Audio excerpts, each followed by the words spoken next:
Day 609, 22 for 22. Good morning. I hope this finds you well. Please stay in your fight and do not quit. So I started a series I'm going to do.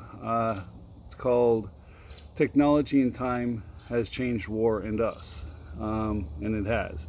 I talked about how we got there from World War II till now. And I'm going to talk about being there. Now, once again, I'll say it.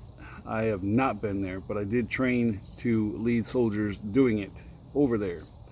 I just happened to go down before the chance came to actually go. So if I'm wrong, correct me. But I think I'm going to be largely right because I still study it and look at what is going on, looking at the threats to us here in the homeland and overseas. Now, World War II, we fought a uniformed army of a nation in Japan, with the Axis, Japan, Italy, Germany, uniformed militaries, Army, Navy, Air Force, Marines. Whereas now we're fighting an ideology, and they could be dressed just like me right now, or they could be dressed in typical Arab garb, because that seems to be the center of attention, is over in sub-Saharan Africa and the Middle East. No matter where you look on the planet, there's something going on. There's a conflict somewhere, except maybe Australia. Yeah, combat then was, you had fluid but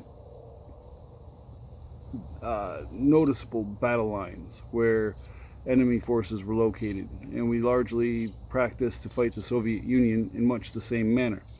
Warfare didn't change much until after the Gulf War, when the world realized that when the United States is leading a coalition, or even the Russians at this point, leading a coalition, that you cannot fight them toe-to-toe with a standing army. You're going to get your ass kicked. It happened in the Gulf War in '91, and it also happened again in 2003. We learned in World War II the combined arms combat, combining infantry, tanks, artillery with air power and the other resources available. Naval gunfire support if it's available and can reach the target. It's a total annihilation and envelopment of the enemy military. Now, 2003, after the Gulf War, and then in 2003 when we went in, it was once again a total rout. It was, we kicked their ass. If there was a T-72 left standing, it was probably in on the Iranian border somewhere. I don't know, but everything that I've read and seen, and while we took our shots, to our chin here and there too, it was largely us whooping their butt. And once the Iraqi army was disestablished, I guess is the word, it became a counterinsurgency, and we faced that in Vietnam, and we did not do as well as I think we probably could have, and that was probably politics, which I'm not going to get into.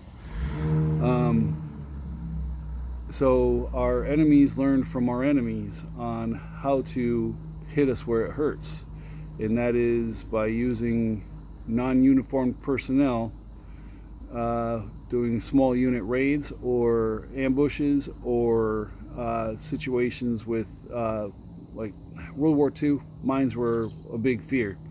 Nowadays, it's vehicle-borne improvised explosive devices, or just IEDs. Period. And they have done the most damage.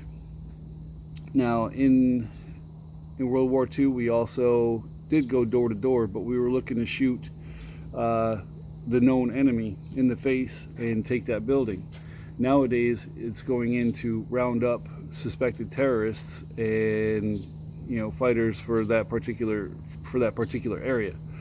So the fighting is different. You did not in World War II expect a woman or child or young man even younger than 16 to be a combatant. That has changed. That happened in Vietnam. That also happens to a bigger extent than I'm sure we wish would happen in Iraq and Afghanistan. It makes having a non-uniformed enemy, it makes fighting so much harder because you don't know who you can trust. You don't know who you can, who is presenting the threat. You know, that the dude in the and I'm going to get the terminology wrong. The dude in the headscarf standing on the corner might be loyal to the Americans, but that woman that lost her husband during the initial push hates Americans and is going to help set up an IED, or take pot shots at you at night with an AK. You just never know what you're going to face, and that can mess with the brain. And that is not weakness. That is we go. How do I want to say this? We are raised with a set of morals here in America, and I'm not saying it's unique to us, because I think it's a Western philosophy, period, is we try to protect our women and our children. And it might even be a philosophy across the board. At this point, I don't know, and I'm not laughing. It's just because I found an error in my thought process. So anyway, it's not normal for us to say, okay, I'm going to go kill that kid. It's not something we want to do, especially, I have 5 kids. I would not want anybody to come in my house and blast my kid in the face with a freaking M4 or an AK or anything. And I sure as heck wouldn't want to do it to somebody else. But in the same vein, World War II through now, or any war through now, it's either you or them, and the preference is them, not you.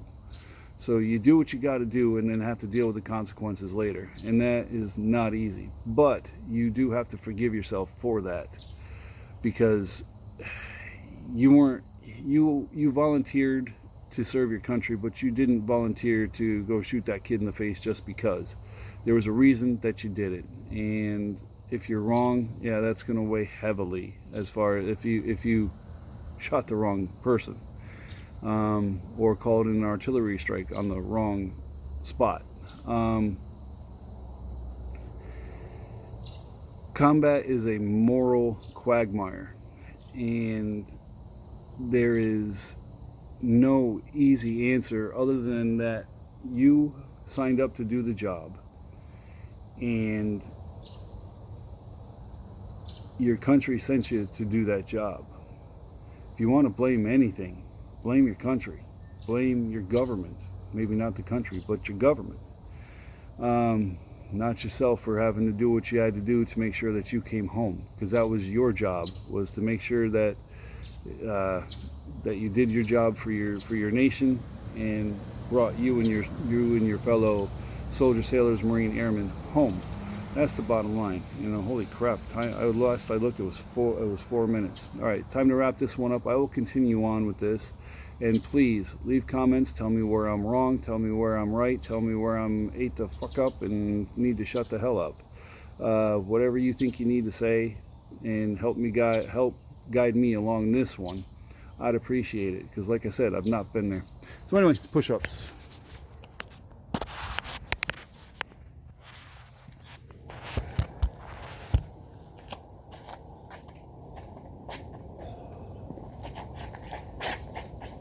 Slippery. 1, 2, 3, 4, 5, 6, 7, 8, 9, 10, 11, 12, 13, 14, 15, 16, 17, 18, 19, 20, 21, 22. 1 for the airborne ranger in the sky. 1 for the infantry. 1 for the fallen.